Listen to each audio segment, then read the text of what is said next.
bitterness and cynicism. That would make you think he'd fit in perfectly with this group of damned souls, but for whatever reason, he didn't. "You aren't meant to be with someone bad," said Cody.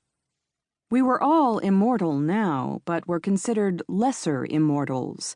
That meant we had once been human before selling our souls into hell's service. Cody was young compared to the rest of us in our little circle. Hugh claimed almost a century. Peter and I had millennia. As such, there was almost a naivete about Cody, a charming idealism that rivaled the kind I used to have. It had been shattered when my previous boyfriend, a human named Seth, had left me for a friend of mine. Seth was a good soul, quiet and infinitely kind.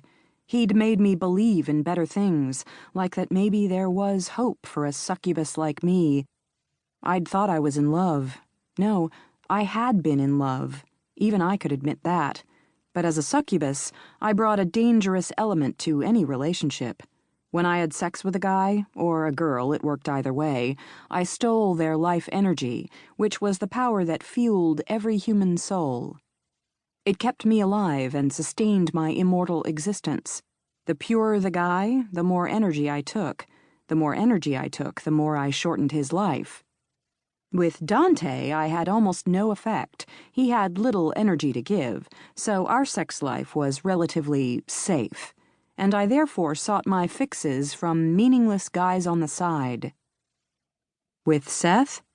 Well, that had been a different story. Sleeping with him would have had very detrimental effects, so I'd refused to do it. For a while, we'd lived on love alone, our relationship being about a lot more than a physical act. Over time, however, that had taken its toll, as had a number of simple relationship complications. Things had finally blown up when Seth had slept with my friend Maddie. I think he'd done it to encourage me to break up, hoping to spare me future pain.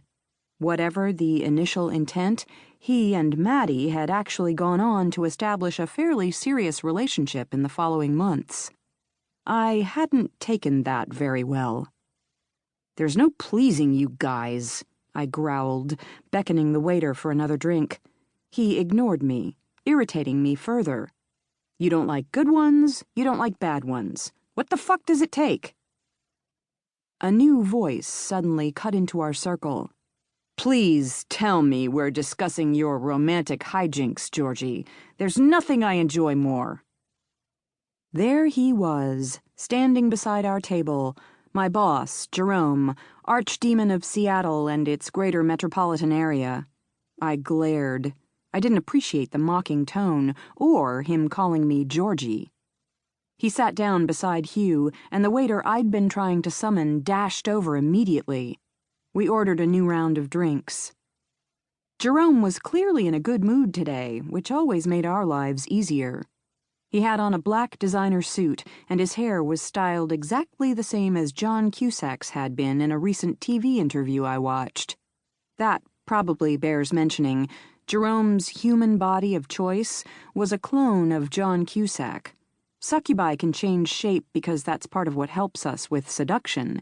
Demons can change shape simply because, like angels, they're insanely powerful beings who have been around since the beginning of time. They're greater immortals. Because of a weird fan obsession that he adamantly denied, Jerome chose to interact in the mortal world looking like the actor. The strange thing was that when we were out like this, humans never seemed to notice the resemblance. "You haven't been out with us in a while," I pointed out, hoping to change the subject. "I thought you've been busy with demon stuff." Rumor had it that Jerome was sparring with another demon, though none of us knew the details. He took one of my cigarettes out of the pack without asking. A moment later, the end of the cigarette lit on its own. Show off. "Things have actually taken a pleasant turn," he said. He inhaled deeply and then let the smoke swirl around him. "One less thing to deal with. I'd hoped the incessant babbling about your romantic woes was also going away, but I suppose that's too much to hope for. Are you still with that charlatan?"